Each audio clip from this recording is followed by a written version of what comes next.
hun har sa på min ombui min chel reng chi min tha tham phalo lal pan en kim hian min ma ngai zia min sil nom chi hun har sa po tok thin ma ila rem rua dril ro pui zia an puang chi hun thim ber pon ado pa chua lal pa acha ti kan fia mon le chi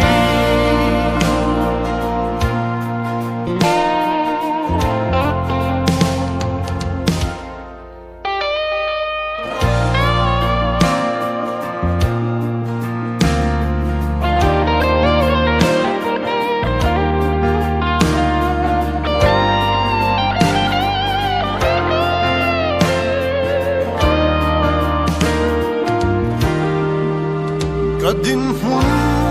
ka ngai tua in van duai bi ka in shiai dam po thak le lo na le nun be dong ru lai pon mangai tu lal pa ero kalaka be dong ai lo tham lo ama ngai hi min kal san lo en kim hia min ma ngai zia min sil nom chi hun har sa po